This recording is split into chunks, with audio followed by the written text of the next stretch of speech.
pasama ng pasama ang ginagawa nitong gobyernong bangag, mga kababayan.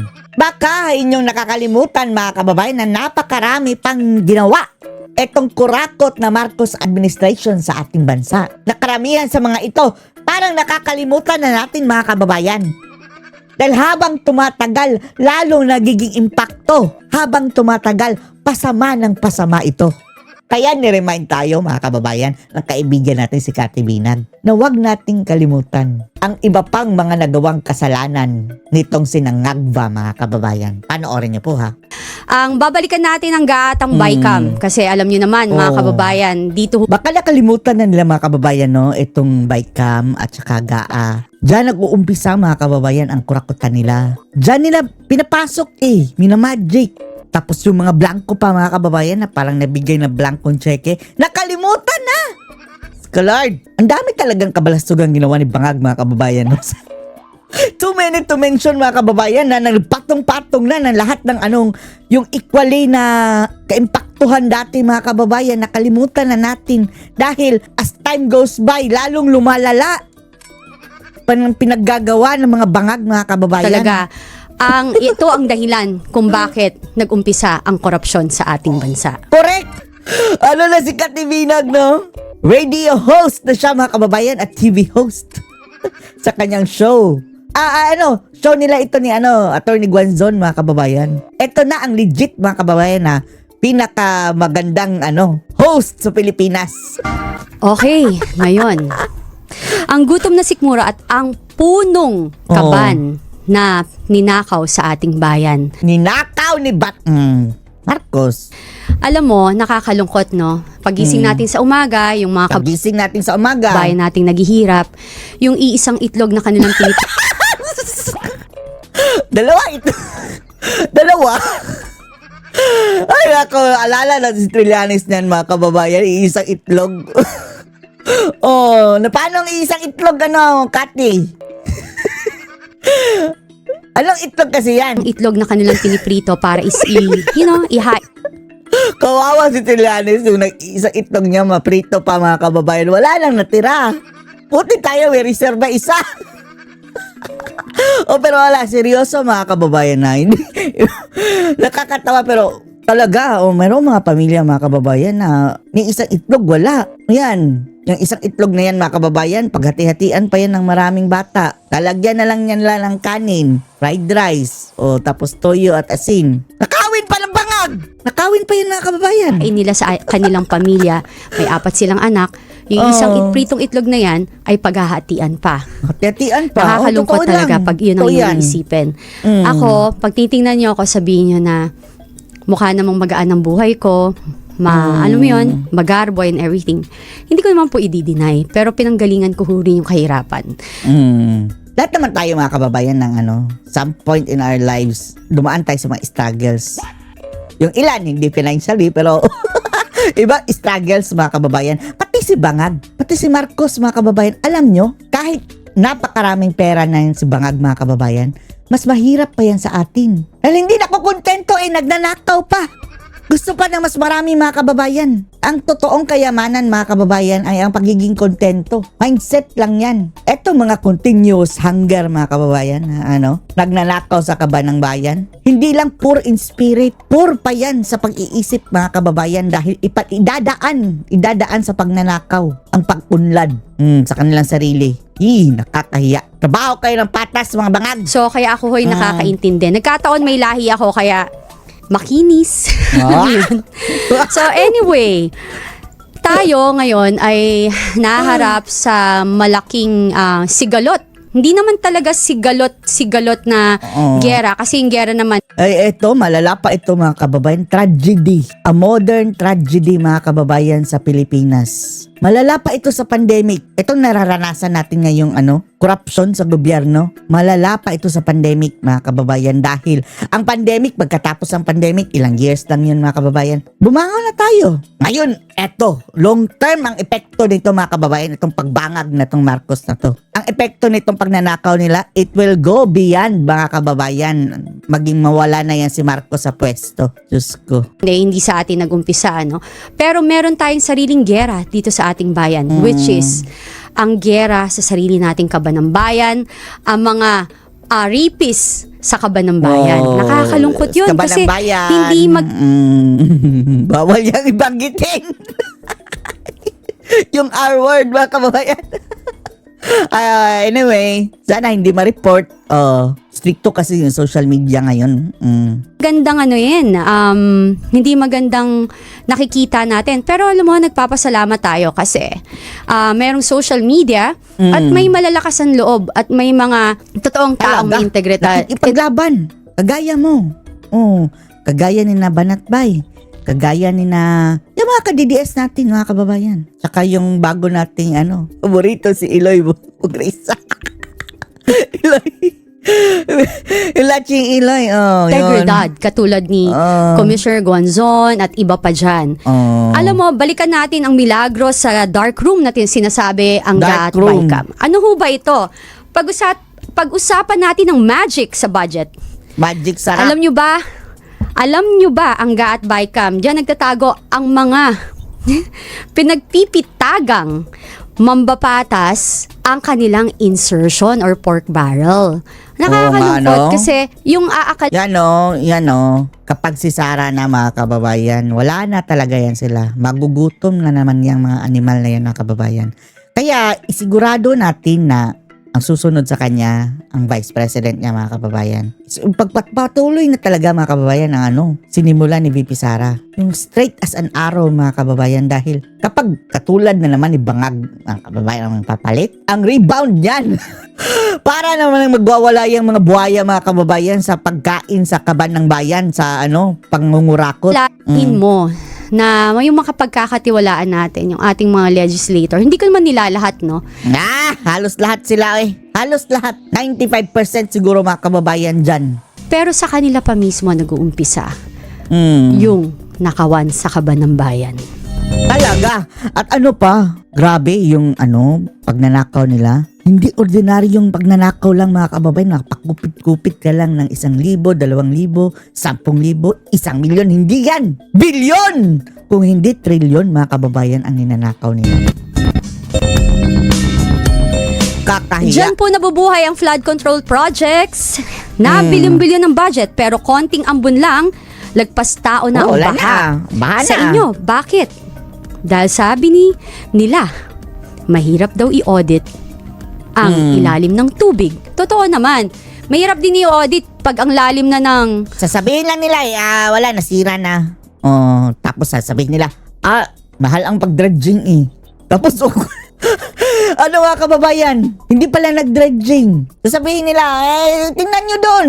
Hindi naman yan magsiswimming sa ilalim ng mga kababayan. Sapa ang mga nag-o-audit din. Yung iba nga, nababayaran. Bulsa. 'Di ba? Kinain na tayo ng maling sistema. Tama po ba 'yon? Isa-isahin din natin. Kurakot na sistema. Kung ano pa ang mga nawawalang budget sa ating bansa. Ano pa? Dahil too many to mention, mga kababayan.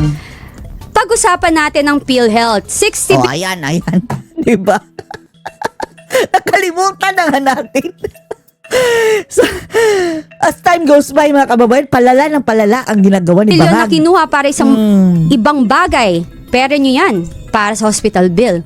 Saan ito napunta? Until now, Nada. wala pa rin. Yung unang-una nilang kabalastugan na Maharlika Fund, ba kababayan, isa pa yun, bilyonis din yun. Nag-explain or nagsasabi kung saan nila ito dinala. Maharlika Fund, 75 billion mula sa Land Bank Wala at na. BBP. Pera yan na dapat pinapautang sa maliit na negosyante at magsasaka. Nasaan Ano na? na nangyari? Bakit ang ating magsasaka, baon na baon sa utang, hirap na hirap pa? 'Di ba? Yung pagbebenta nila ng ginto. Dahil mga kababayan, nagtitrade daw sila ng gintong mga animal. PDIC, 107 billion na insurance sa PDIC. inyong mga deposito, pati safety net ng ipon ninyo. Diyos ko, Panginoon. Inubos. Ginamit, pinakialaman yung stability natin sa banking system natin.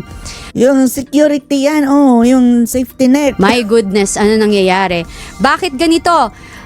Dahil Bangag. Secretary Ralph Recto, anong bang nangyayari sa Recto. atin? Ang gobyernong ito, wala nang ginawa. Isa pa yan, mga kababayan, no? Dapat mapakulong din yan, mga kababayan. Kundi gamitin ang mga safety net na pondo ng bayan na dapat yun ang ginagamit sa personal. Nakasuhan na eh, di ba? Kinasuhan na mga kababayan. Tapos nagalit si Vilma. Sabi niya, kaya nyo kami binabato dahil nasa baba kayo. Nasa taas na sila mga kababayan.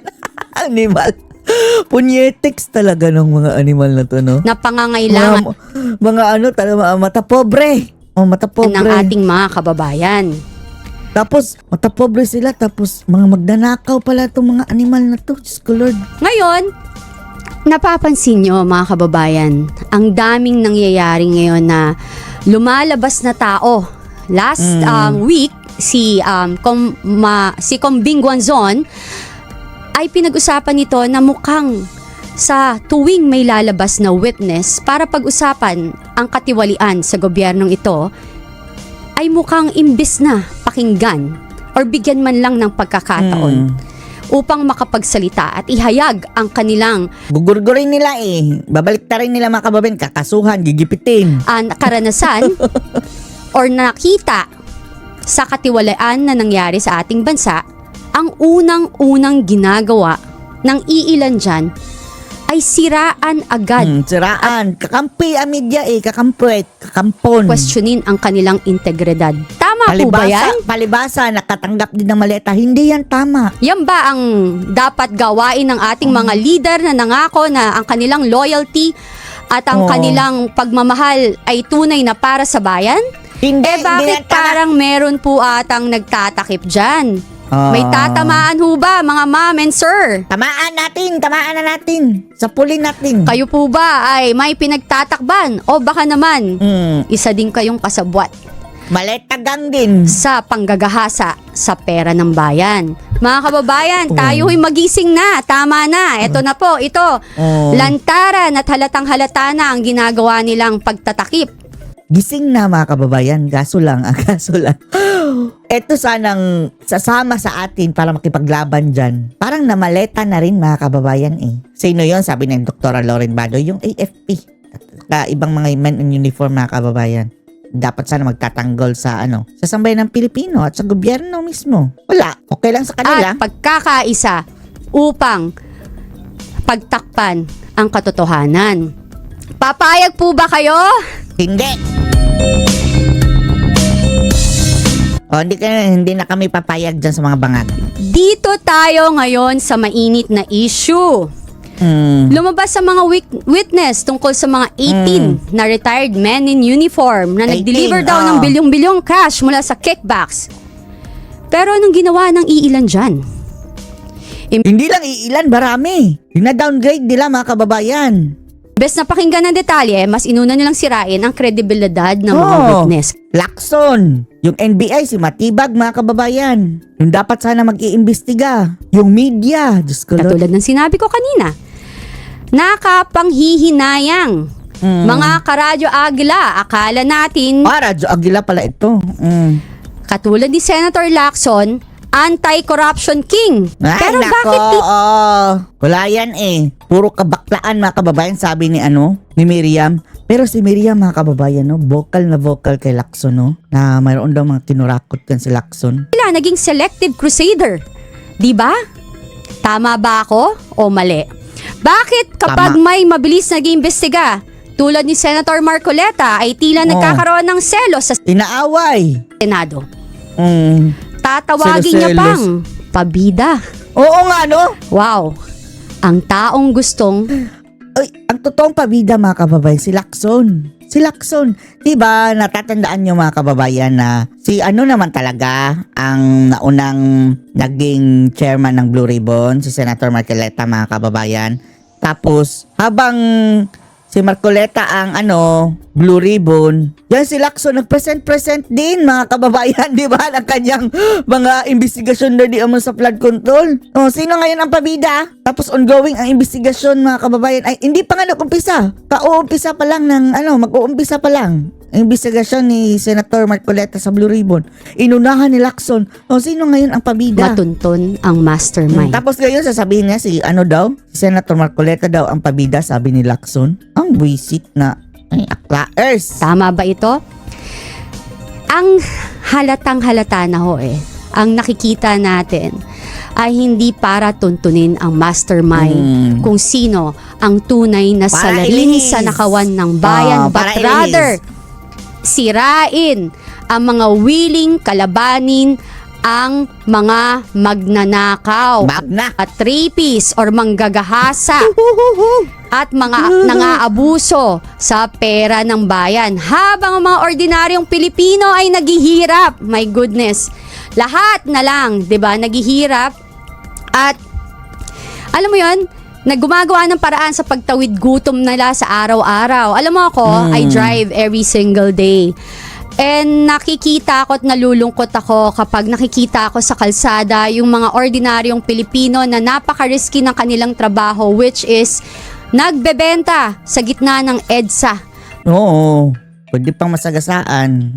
para lang mamuhay ng marangal. Yang mga yan, saludo po ako sa inyo mga sir, mga ma'am. Kasi kahit nire-risk nyo yung buhay nyo, tapos binibilad nyo ang sarili nyo sa init ng araw, magkaka-pneumonia kayo, magkakasakit kayo, cancer of the skin and all, still, Wala na yan sa amin. Gati. Parang kalabaw na mga namin. Mga skin. para sa pamilya, para matustusan nyo ng may dangal ang inyong pamilya, nandyan po kayo. Mahirap man ang ginagawa nyo, at least may dangal ang inyong paraan ng pagkikita ng pera. Hindi katulad ng mga iba dyan na nagnanakaw sa atin, ang kakapal na mukha ninyo. Magnanakaw. Mga magna. Di ba? Ang sarap ng buhay nyo. Di aircon kayo, ang gaganda ng sasakyan nyo, ang Tapos dami ng nagnanakaw pa, mamahaling gamit. Natutulog kayo sa mamahaling kama at nagta-travel kayo.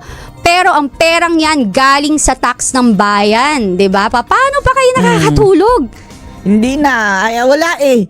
Ano na yan mga kababayan? Mga manhid. Manhid sa hinaing ng taong bayan. My God. 'Di ba?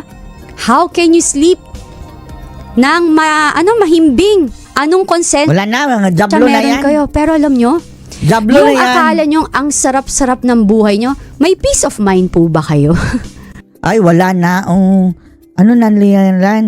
Normal na sa kanila yan. Pure evil na kasi. May peace of mind ba kayo? 'Di ba? Hindi ba kayo nahihiya? Kawawa Wala. Kapal lang mukha niya. Makapal ang face. ho yung mga anak ninyo at mga apo ninyo sa ginagawa ninyo.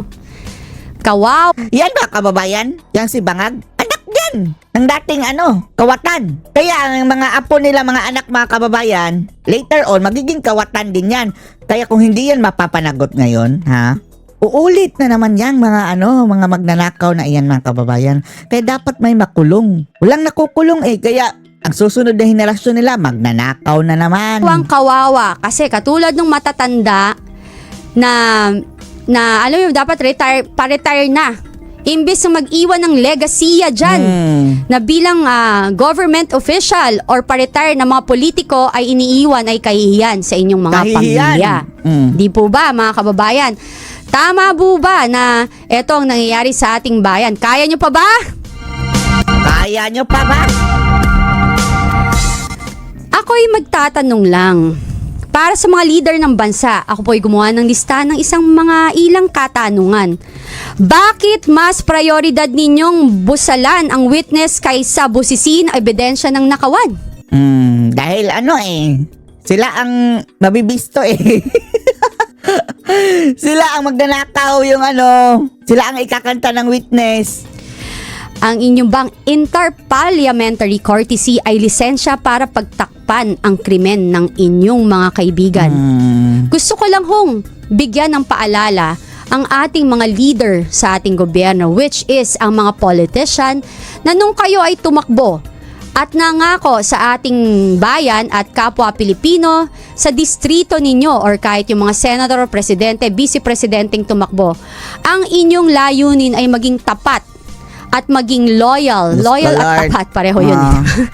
Tapat at magsilbi sa bayan at sa Pilipino. Dapat po, ang pagmamahal ninyo ay tunay na para sa bayan at kapwa Pilipino. Hindi po ito para sa pamilya ninyo at kaibigan ninyo. Hindi po porke kaibigan Magahaman. ninyo ang maapektuhan sa mga issue, lalo na ang pinag-iusapan natin ay katiwalian ay dapat nyo itong pagtakpan. Paalala ko po, maling-mali ho yan. Kasi ang galing-galing yung mga ako. Ang galing. Ang galing-galing ninyo nung nagka-campaign kayo. Ang dami-dami Pasayaw-sayaw pa. yung pangako na napako ngayon. Tapos, Paiyak-iyak alam pa. nyo, nahalata ako ngayon etong nangyayaring katiwalian dito sa ating bayan. Kapag merong malakas ang loob na umaatake, katulad ni Senator Marcoleta at ang iilan dyan, hahanapan nila ng kamalian. Pagkakaisa nila, napaka-high school I-demolish. ng inyong mga style. Meron pa mga High school. emotional appeal. Ang sasabihin pa nila is, anong mga ba? Ang sabihin nyo? Ang sinasabi ninyo, mahal namin ng bayan. No, yan no. Ang taong bayan, ipinaglalaban namin ang taong bayan. Diyos ko Lord, magmumukha ninyong mga animal. Kung totoong mahal ninyo ang bayan, bakit napakatahimik ninyo? Napakatahimik ninyo sa korupsyon, pero ang iingay ninyo sa issue ng West Philippine Sea. Bakit iniiwasan ninyo at pilit ninyong dinadivert ang issue sa pagnanakaw sa kaban ng bayan? Bakit nyo kine-question agad ang kredibilidad ng mga taong willing magsalita para ibunyag ang mga kaganapan sa katiwalian? Yan ba ang tunay na may pagmamahal sa bayan? Or pagmamahal sa inyong tunay na personal na interes? Or pagmamahal sa personal ninyong relasyon sa pinoprotektahan ninyong kasabwat sa na magnanakaw sa kaban ng bayan? Yan. Sino ba talaga ang pinoprotektahan ninyo? Ang sarili nila. Ang mamayang Pilipino o inyong sariling, sabi nga, ang tawag ko nga dyan, Old Boys Club. Yung porke, yung feeling entitled na feeling nila, ang tagal na nila, so sila na lang yung may karapatan na magsalita, na parang ang feeling nila sila lang ang magaling. Pa? Ayan ang mahirap yung feeling mo entitled mo, yung sa sobrang overconfident mo, ano nangyari? 'Di ba? Yan mga kababayan, yung mga ugali ng mga dilaw at mga pink, 'di ba? Ang mga kanilang laging sinasabi Ano mga nangyari? kababayan na Kayo mismo ang sumisira sa inyong mga sarili base sa mga nakikita ng let me educate you. Yan talaga ang kanilang linyada, no? Tapos, kayong mga hampas lupa. Diyos ko, Lord. mamamayang Pilipino base sa inyong mga statement. Nakakatawa lang. 'Di ba? Ang nakakatawa, sinasabi pa nila na si Sen Marcoleta nag-iisa na lang yan dyan na consistent na lumalaban sa katiwalian. Pero anong sinabi nila? Baguhan. Baguhan. Yan si Senator Marcoleta, matagal na yan sa Kongreso. Dapat rumespeto. Alam na niya. Mga kababayan, paalala ko lang. Abogado din mga kababayan, yan ang gusto natin. Senator Marcoleta. Learned pa mga kababayan, abogado pa. Abogado nga. Senador, tapos yun talagang bagay na bagay mga kababayan na maging senador. Kilalanin natin ang tunay na lodi ng kaban ng bayan. Bakit ba takot na takot sila kay Senator Marcoleta? Bakit pilit siyang binabansakang pabida o baguhan? Simple lang mga kababayan. Dahil siya ang salamin na nagpapakita ng kanilang mga dumi. Takot na takot silang humarap sa salamin. Kaya ganyan ang ginagawa nila. May gang up style, 'di ba? Old Boys Club. Ang pangit, no? Old boys na. Club pa. Ano ba 'yan? Gusto ko lang makilala ninyo kung sino po si Senator Marcoleta. Siya veteranong lehistura na may 18 years of legacy. Huwag kayong paluloko sa mga nagsasabing Buti naman dinilit ko na yung mga luma kong video mga kababayan na mayroon akong mga lumang video na medyo sumama ang loob ko kay Senator Marcoleta. Nung sumama-sama pa siya mga kababayan kina Romualdez, yung pamimigay-migay ng ayuda kay Romualdez, tapos pumunta pa siya noon sa sa Senado, 'di ba, mga kababayan dati. Tapos parang hindi pa niya mga kababayan totally binabangga si Martin Romualdez noon. Mabuti naman mga kababayan at nakinig na habang maaga, Senator Marcoleta, iwasan mo yung mga animal na yan, yung sinatambalos-los Dahil masama na ang pinaggagawa. Ayun, nakinig mga kababayan, salamat naman. At ngayon mga kababayan, nakikipaglaban na para sa mga tao. Taong bayan. Ngayon lang yan. Hindi ho yan totoo. 'Di ba? Para alam nyo lang. Kasi ang yayabang nung iba dyan parang sila lang yung may karapatan na nandyan at umupo sa Senado. Tandaan nyo ho, lahat kayo pare-parehong binoto. Hindi ho porke kayong Senate President o kung ano man ang posisyon na meron kayo, iisa lang ho ang inyong ang inyong level. Kasi lahat ho kayo ay senador. Wag ho kayong masyadong mayabang. Yung iba, tsaka wag ho kayong maniniwala masyado rin sa mga pa-English. Oo. Diyos ko, dinadaan tayo sa English pero wala namang laman mga pinagsasabi. Minsan yung mga researcher nila, mga palpak pa. Ay, nako. Oo nga. Yan si Ontiveros mga kababayan, no? Nakakapagsalita ba yan ng walang binabasa mga kababayan? Huwag tayong Parang paluloko hindi. sa mga nagsabi ngayon lang yan. Sabi nila, si Senator Marcoleta hindi sumulpot lang sa Senado kahapon. 18 taon ang kanyang karanasan bilang legislator. Hindi siya born yesterday. Tumanda ho na siya dyan. At kung makikita... Bata pa, pero dyan na siguro. Dyan na siya talagang nag-mature. nyo, siya ang mambabatas na bihasa ang Huwag bawat ka magalit No, joke lang. Bata pa mga kababayan. letra ng batas mula sa Kongreso hanggang sa Senado. Ang kanyang track record ay di matatawaran. Siya ang mambabatas na kayang himayin ang bilyong-bilyong budget na pilit tinatago ng mga ganid. Ganid. Ang 18 years na iyon ay 18 years of pagbuno para sa interes nating mga ordinaryong Pilipino. Siya ang fearless crusader. Walang kinikilingan. Sino pa ba ang malakas na loob na bumangga sa mga higanteng korporasyon, sa mga old boys club? Diyan, napikon. Diba? Si Marcoleta lang. Kaya nga siya Oo pinagkakaisahan. Hindi dahil hindi siya kayang takutin mga kababayan, hindi siya kayang bilhin. Kahit pagtulungan pa siya ng mga retired na politiko at mga sikat na media anchors, hindi siya umaatras. Oo nga, no? Grabe, Bilyonaryo News Channel mga kababayan. Paninira kay Marcoleta. Wagas ang paninira nila kay Senator Marcoleta. Pilit man lang binabaluktod, ini-splice ang kanyang mga testimony o statement, ay hindi po nila ito mababaliktad dahil po siya ay handang sumagot ng diretso. Dahil po hindi ho siya sinungaling at hindi siya mahilig sa drama. Kaya nga nila hindi siya kinakaya dahil straight to the point. Kung ano yung totoong topic sa korupsyon, yun ang kanyang gagawin. Napansin niyo po ba mga kababayan, nung siya ay naging Blue Ribbon Chair, napakabilis ng kanyang investigasyon. Dahil sa sobrang bilis, sila yung tunay na natakot. Tapos sasabihin nila siya ang bastos. Sino ang tunay na bastos? Habang siya ay nasa kalagitnaan ng kanyang investigasyon sa flood control projects, ang ginawa nila sa kanya, tinanggal siya. Dahil napakabilis po ng kanyang pagtunton sa hinahanap nating mastermind.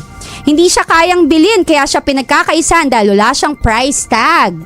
Ang loyalty niya hindi sa kumpare system, kundi sa bawat Pilipinong ninanakawan ng kinabukasan. Siya ang boses ng hustisya. Boses Habang ng justice. ang iba ay napaka-busy. Alam mo yung palusot?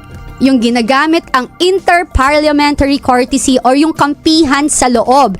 Si Marcoleta ay albala sa paghanap ng mastermind na nakawan dahil alam niya ang hustisya para sa mahirap dahil galing din ho siya dito ay hindi nakukuha sa Galing sila sa mga kababayan, sa hirap, naging scholar and then naging abogado. Alam niya mga kababayan ang sitwasyon talaga ng ordinaryong Pilipino. Hindi kagaya itong sila bangag mga kababayan na hindi yan dumaan sa hirap yung mga kabangagan.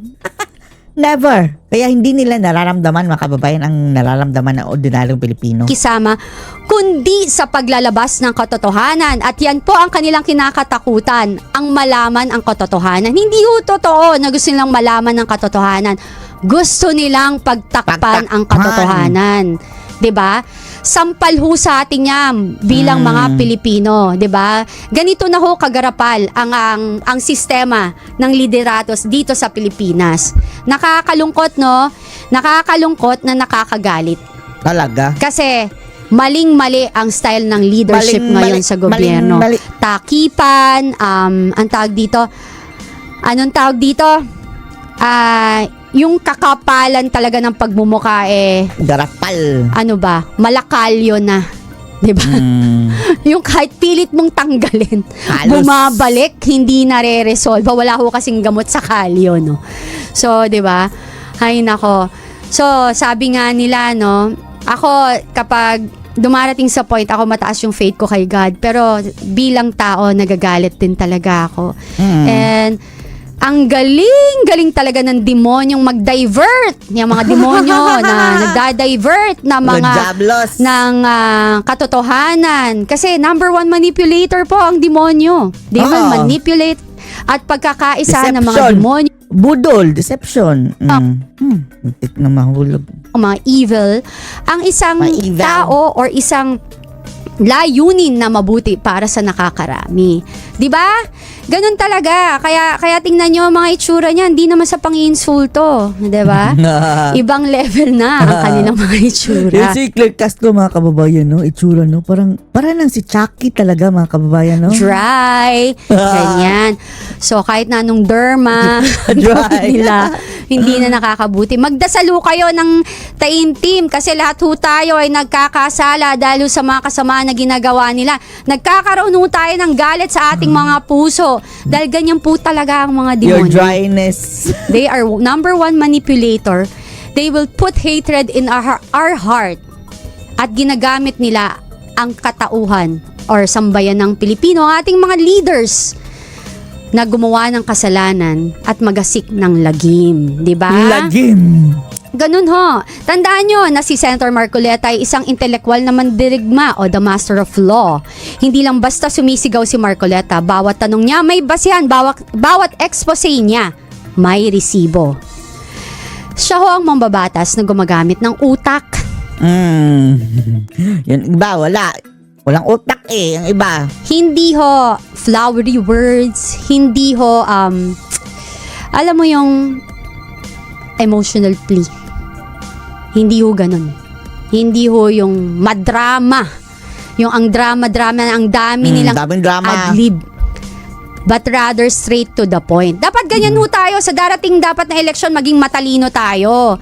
Kasi, ang dami-dami yung pangako ng ating mga ng ating mga mga politiko, pero anong nangyari?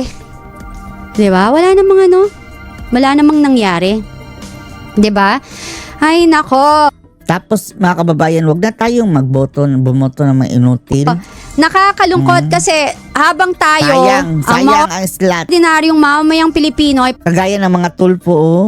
Diyos ko Lord, puro ka inutilan, mga kababayan talaga. Puro ka bendalo. patuloy na naghihirap, sila payaman ng payaman. Ang sarap ng buhay, no? Grabe. Tayo pa nagpapasweldo dyan, ha? Paalala sa inyo dyan, Pasahod mga pa government natin. official, mga nagtatrabaho sa gobyerno.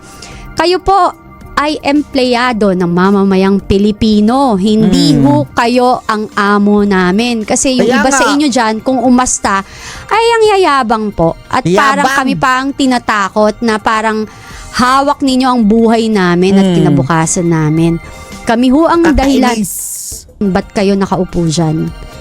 So, ang liderato ng kahit sino mang nakaupo sa gobyerno ay napapalitan. Hindi po yan permanente, mga ma'am, sir. Paalala Mga lang ma'am, po. sir, Ang inyong amo ay ang sambayan ng Pilipino Pilipino. at hindi ang bangag na ito. Huwag ho tayong masyadong overconfident. Sabi nga nila, kung anong taas ng lipad mo, yun din ang lakas ng lagapak mo. Naku po. Paano natin gagawin yan? Kapag ganon, di ba? Buti nga, Biglang lumagapak tataas sila. ang iyong lipad. Mga kababayan, tayo po muna'y mag-break at ako'y iinom na ayoko maging Ay, sige. dry katulad nila. Oh. Ano masasabi dito, mga kababayan? Post your comments below.